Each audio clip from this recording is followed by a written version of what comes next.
It's interesting. I thought it really had a very interesting. The feature had a very interesting way of telling the story. You know, there's an Antonioni film called Blowout. Oh yeah. And it kind of it reminded me of that. It was sort of that kind of meditation of what's real and what isn't. Yeah, and then sort of like. Did I see this? Yeah. The idea of a fantasy world or whatever, and noticing. I mean, again, my film's totally more of a traditional narrative. I'm seeing a lot of young people making films about the internet, and they're kind of crazy. Yeah, they jump all over the place because that's how our world is now. Everything, we tell stories from our phone. Yeah. Everybody's looking on their phone, and they look at the phone more than look at the real world, and they get sucked into a different reality. On the bus, and I'm the only one actually looking around. Everybody else is like this. But it's thrilling meeting you guys. I was inspired by your story too. Oh, we love our number one fans. We love our number one fans. Can I get a picture of you guys? we are not. Go to that film because it's going to be a good film. Well, I hope so. It's always worked out that way. You know, it's interesting. So great expectations. Oh no. Okay. You know what's interesting though is I didn't make this film. The film I made, I didn't make to make money or to sell it, or I didn't. My aspirations were not to be, it wasn't an ambition. I'm at a certain age, I'm 48, I get to a point where it's like, I want to make something that is important to me. And tell a story. It's a personal story. And then you end up using the skills that you learn. I've spent last 20 years learning, how to use a camera, how to use the right lenses, how to make sure the production design's right, how to work with actors, and then you start using all those skills that you learn to tell a story that's important to you. I tell filmmakers, don't worry about the market, don't worry about trying to sell your film, because the most important is to do something that's important to you. Right. Because it takes 3, 4, maybe even 5 years to make a movie. Yeah, it's a long process. And if you're gonna stick with something, just stick with something you're passionate about, and don't just do something that's like a sellout or something that you feel is going to be for the market. By the time you make something for the market already moved to another direction. Right. So again, I appreciate. It would be great to see you, and I think that's what film festivals are important for, is sharing ideas, sharing stories with people. That's one of the reasons why we like coming to this, because it is more about sharing the stories and that are doing it for the love of the films. Right, for the stories and for the films and for the process. Yeah. And also, I'm sure that with the larger festivals, the filmmakers are less accessible. Oh yeah. And the people, it's more of a for the pomp and it is about the business too. Oh yeah. A lot of times the studios are going to get behind presenting a film in a large scale area because they want to test market the film. They want to see how it plays. They want to see the reaction. They want to see how they're going to market the film. Yeah. And a lot of times they'll put a film in a festival so they can say, oh well, it skews for this demographic. Right. A festival like Stiff, they want to push boundaries. Right. That's what we're looking for. Something we wouldn't normally see. Yeah. That's cool. Yeah. It is. Enjoy it. And have you ever seen the movie? Actually, it's a documentary called The Aristocrats. Of course. Of course. Yeah. I've got a story to tell you about The Aristocrats tomorrow. Okay. It's a pretty funny one too, when it really gets down to it. We'll have a safe drive back. Oh yes, yeah, we will. Gotta go walk our dog. Yeah, I'm gonna post your picture up. Is that okay? Oh, that's fine. Yeah, you guys are gonna be famous. Wow. It was our dog who was famous. Really? Yes. The one thing that we just truly loved about SIF was the Sunday Secret Festival. And for 4 weeks in a row at noon, they would show a movie that they could not announce what the movie was. Okay. You would just show up and they couldn't commercially advertise it. Or So it was a secret. A secret, and then you actually For had to. 500 people. Yeah, Secret. you actually have to go sign forms and everything to get the passes. Yeah. So And that's what we're talking about. we were bringing our first Greyhound. We're on our third one now. Wow. Bringing our first Greyhound to this, and we'd park in the Seattle Central Community College garage Where it was cool. where it was cool, so we could leave him in the car while we were at this film. But before we do that, I would walk the line with him. Oh, walk the red carpet. And Oh, and okay. The people would line up for like an hour beforehand Oh, yeah. to get seats. So there'd be a line around the theater And so an hour beforehand. So everybody she'd loved walk. Isaac. She walked him and he They visited all the people. adored Isaac, and then we lost Isaac. His name was Bud. We actually specifically got him about a week before the festival because we knew we couldn't show up at the festival without a dog. And he ended up, he was all over the internet because I had made him a fake pass. Oh, that's adorable. I mean, a dog pass that said not to be used for films, but he wore it, and so he ended up all over the internet. because People of would that. say, "Bring your dog to the film." He was the hit of the festival. We'd have people, and people would go, "Oh, hi, Isaac," or "Hi, buddy," and you know. He was famous. Yeah, well, greyhounds are so I can see them, becoming. I'm gonna look it up. I'm sure I'll see it. Probably. Buddy. Buddy. The actual aristocrat story involves Buddy. Awesome. Yeah. Thank you. It was really glad you're just look me up on Facebook and I get to get the best go. We're gonna do a bunch of festivals. Compound. Oh, cool. Awesome. And we're going to New York, we're going to Philly, we're going to First glance? Sacramento. And What's Philly? Which Philly festival? oh, it's ConFest.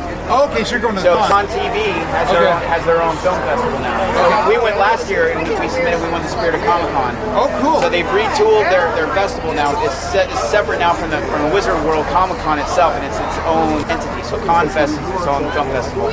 You should submit to web series for First Glance Canada.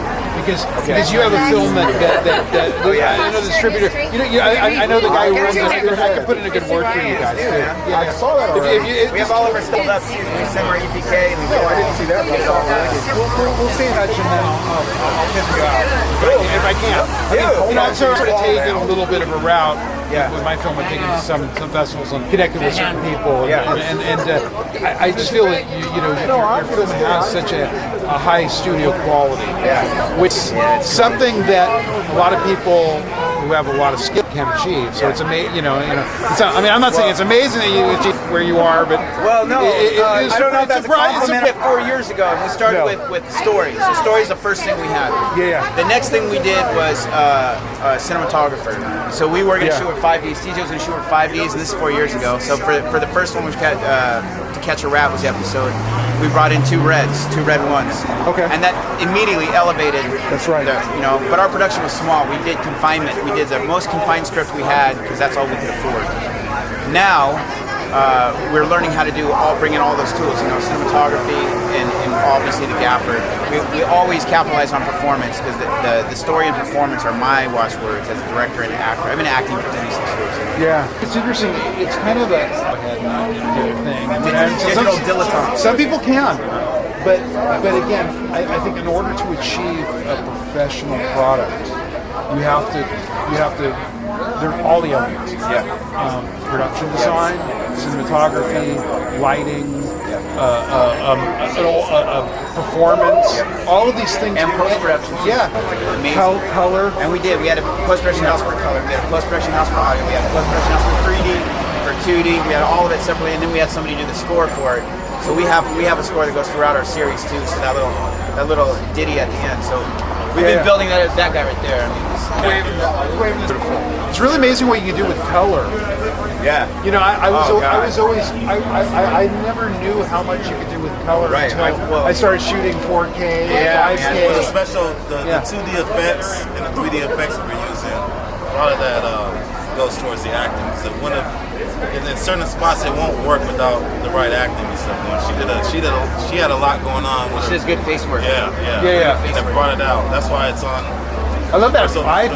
Yeah. Oh, It's man. crazy. She wore that all day. So that I big, got kinda that big liked guy, it. Sleazy Pete, right? Our big superhero couldn't get the contact in. She champed it all I fucking got day. kind of comfy with her actually. It's interesting that you're. Oh, hi. I'm saying. I Big mean, range. you can play much younger. 35 to 70. Yeah. Yeah. Maybe even young. Maybe Yeah. 30. Yeah. Like my mom when Thanksgiving wasn't going so well.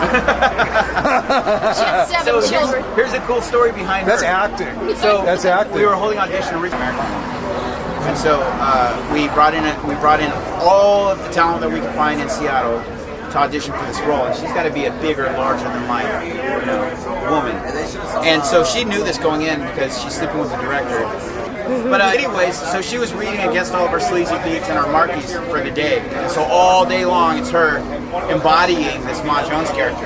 And every once in a while, Chi and I would go like, what is she doing? She's freaking amazing. And at the end of the day, Chi's like, why don't you do this? Yeah. And I didn't want to say anything because I didn't want it to seem like nepotism or something, you know? It's probably the only case nepotism actually worked out. Well, it killed, I mean, she killed it. I mean, really. I know really. acting. I know I'm a director. I'm into the craft, and so she exuded that. You know what I mean? She made it happen, brought it to life. You know, it's funny when I was making this actor, Yeah. and I had this guy who played. There's like a heavy that he's more kind of a comical heavy that comes in like, for a couple of scenes in the movie. He's like real tough and mean, but he had this power. And I'm like, this guy is a real actor. Which is very nebbish, kind of totally opposite of his character. And it's like if you pick a real actor, they can transform and become. And that's my father's an actor, so I grew up in the business, so I know. Who's your dad? His name is Buck Partalian, and he was in LA actor. LA actor. He was like New York, and then he came to LA. He was in Cool Hand Luke. And he was in Outlaw Josie Wales. And he was in the original Planet of the Apes. He played Julius Keeper of the Cages in the Planet. So I was brought up with like a real, kind of instinctual actor. I understand what it's like. Play on those lots when you were little, right? Yeah, not like that. And they can actually help you. So what I did was when I cast the parts, two actors, we got together. The actual my connection to actors actually made it because I love that. Yeah. Acting camp before you go, right? I love that. Yeah, That's well, great. no, but it was interesting because my actress was a more of a film actress, so she didn't understand the Exercise. the extra she didn't understand. But then once she realized it, she realized you have a lot more power. The idea too is that you can. That's pretty impressive. 9 days a day. Impressive. Well, yeah, but Really good the thing is that You wind them up. you wind them up, It's your choice. you know that the actors are going to do.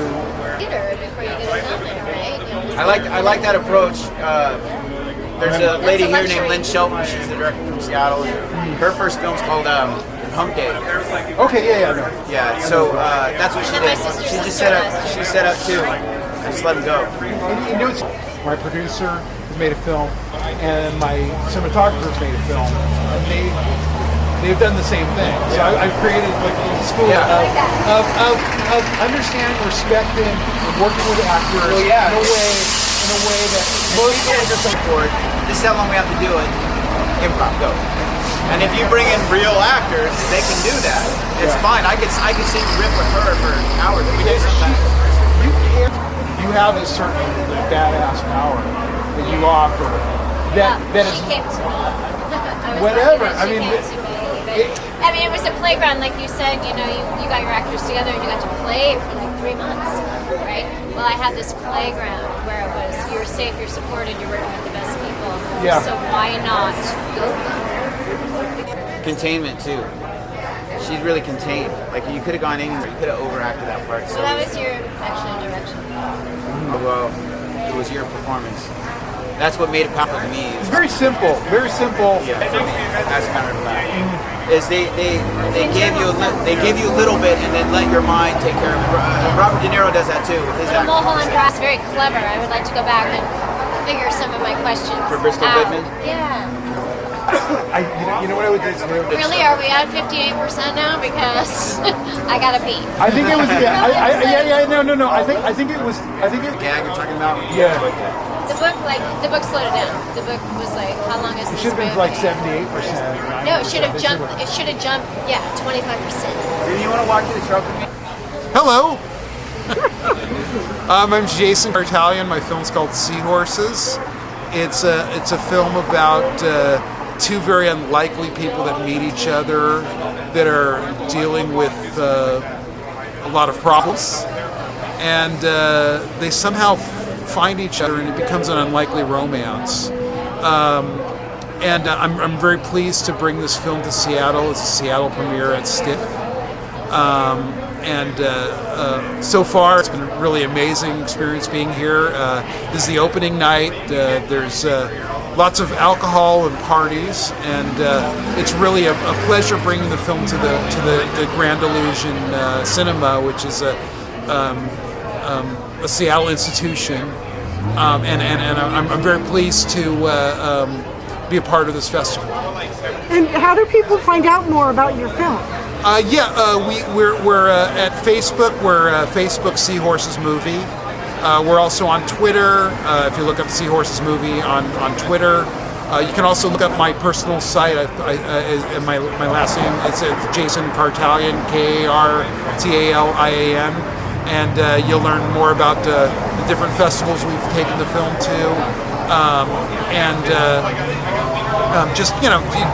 a simple Google will. But our film's called Seahorses. It stars Ian Hutton and Justine Washburger. Later in this month, it's May right now. We're going to take the film to Hawaii. We're playing the film at the Big Island Film Festival in Hawaii. May 24th. We're playing outside. This film has really surprised me. It's a little film. It's a very special film, and it's gone all around the world. And again, I'm so pleased to share it with Seattle. Well, thank you very much for being on my TV show. Cool, Thank awesome. Thank you. Thank you. We're gonna get out of the shade. This is our Seahorses artwork. Beautiful.